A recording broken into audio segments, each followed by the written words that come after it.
Bumili nga pala tayo ng mini driving light na Senlo mga paps at isang busina. Kasama na rin pala ang bracket ng mini driving light dyan. Ikakabit nga pala natin yan dyan sa P6160 din mga paps.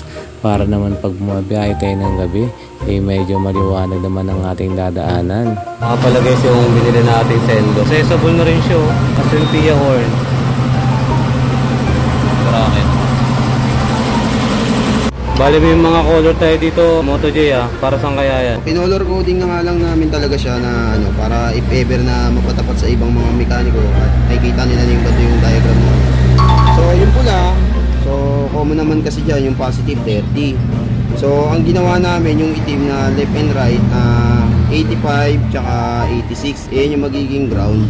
And then yung parehas 87 yung nasa gitnang yellow na nakikita nyo yan, pati sa taas.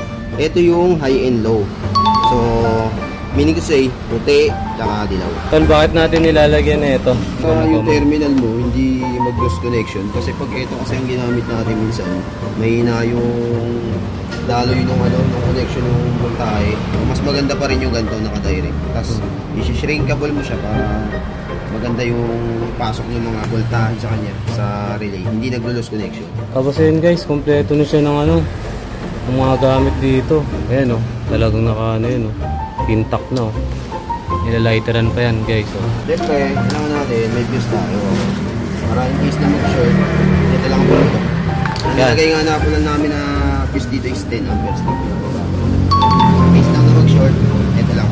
Walang madadamay na electrical component sa kanya. Ganda rin pala ng gamit yung Moto J dito na wire. Moto J, ano bang pagkakaiba natin dito sa wire na ginagamit nila tsaka sa automotive wire ba to? Sa automotive wire kasi, tignan nyo yung difference ng wire. For example, ito sa baseball. Same lang naman sila, magkaiba lang ng kulay. Pero dito kasi, ang mga common kasi na nagagawa namin na MDL, pag ganito yung wire, minsan, maaga nag-lose connection, gawa ng class A kasi yung wire na ito. Hindi ko naman sa sinisiraan yung brand na to Kumbaga, nakakaano kasi mag-repair kapag may mga nag-lose connection, mga ilang araw o linggo, bumabalik yung customer namin dahil dito sa wire. Kasi tignan yung wire na ito, magalaw. Minsan, maaga nagkakaroon ng corrosion, yung humido.